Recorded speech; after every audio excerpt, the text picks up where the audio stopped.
السلام علیکم نی ویډیو سره تاسو خلک لري امید لرم چې تاسو ټول به روغ خوشاله وئ ژوند په مزو کې به وئ دوستانو د مریم ماشومي په قتل کیس کې نوې خبر را مخې ته شو د مریم ماشومي قاتل چې خپل پلار او هغه گرفتار شوی و د مریم ماشومي قاتل ته نن د 500 سزا ملو شوله دوستانو د مریم ماشومي قاتل نن د چاټړي په چوک کې پمینس کې 500 کړی شو څنګه 500 کړی شو د 500 سزا وته چا وروله د سزا څنګه ملو شو دوستانو ټول معلومات تاسو دلته په دې ویډیو کې درکوم زموږ دا ویډیو خامخا وګورئ چې پورا معلوماتونه ځان خبر کړئ د غلنګینو روخستا معلوماتي ویډیوګان لپاره زموږ خبر میډیا چینل سبسکرایب کړئ د نشان خامخا وخت زموږ خالي اواني معلوماتي ویډیو تاسو ته په اسانه سره ملاويږي دوستانو مینوالو په سوشل میډیا باندې یو خبر ډیر زیات تیزی سره خور شوی دی چې مریم ماشومه چې 50 ساله پرنګ کې قتل شوی و د هغه قاتل ته 500 ملو شوله دوستانو آیا په دې خبر کې څومره حقیقت پروت دی او خلک اصل پروپاګاندا کوي نه دوستانو خلک پروپاګاندا نه کوي ځینې خلک موږ د نیوز لوریدل د نیوز وایي موږ وریدل چې هغه ته 500 ملو شوله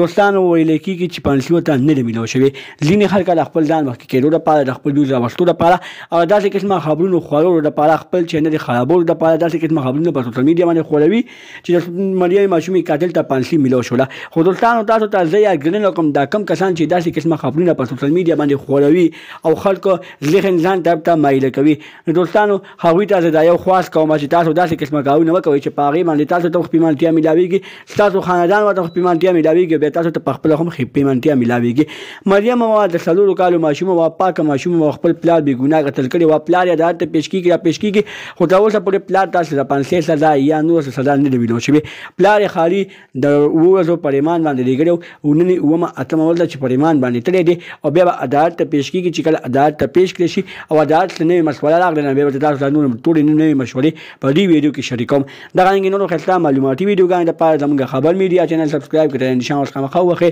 زمونږ خالي اواني معلوماتي ویډیو تاسو ته په اسانه سره ملاويږي والسلام